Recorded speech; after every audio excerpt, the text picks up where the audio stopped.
Hello，大家好，今日想同大家分享一個香港最近發生而且具有相當爭議性嘅丁權制度案件。案件嘅主角就係西貢嘅一位原居民，因為土丁嘅問題被判咗入獄3個月。呢單案件裏邊到底點樣同法律有關呢？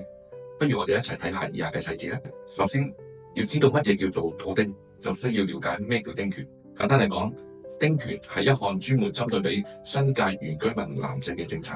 只要年滿咗18歲嘅新界男性原居民，就可以喺特定嘅鄉村範圍裏邊申請起一棟3層高嘅小型建築物俾自己日後居住。喺政策裏邊亦都有明文規定，丁權係唔可以轉讓嘅。喺呢個案件裏邊呢，被告係利用咗法律賦予咗佢嘅丁權，同發展商私下合作，作出一啲虛假嘅陳述，目的就係詐騙地政總署，從而去批出佢哋去興建呢一個建築牌照嘅。案情指出，被告同埋發展商嘅協議裏邊呢，當丁屋建成咗之後，自己會保留1層。其餘2層咧就會歸發展商所擁有噶啦。呢個操作我哋被俗稱為土丁。當廉政總署接收咗投訴之後，展開咗調查啦，最終係成功去控告被告詐騙罪成立。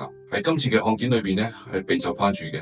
裁判官梁家琪係指出，丁權係一項寶貴而係有限嘅資源，需要受到嚴格嘅保護。任何利用咗呢一個制度去謀取私利嘅行為咧，都需要去承擔相對嘅法律責任。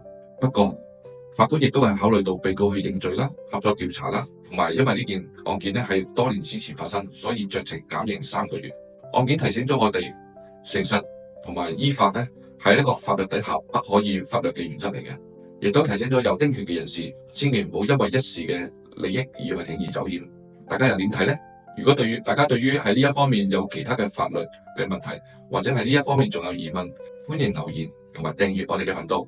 我哋會每星期都分享一啲法律相關嘅知識嘅，我哋下集見，拜拜。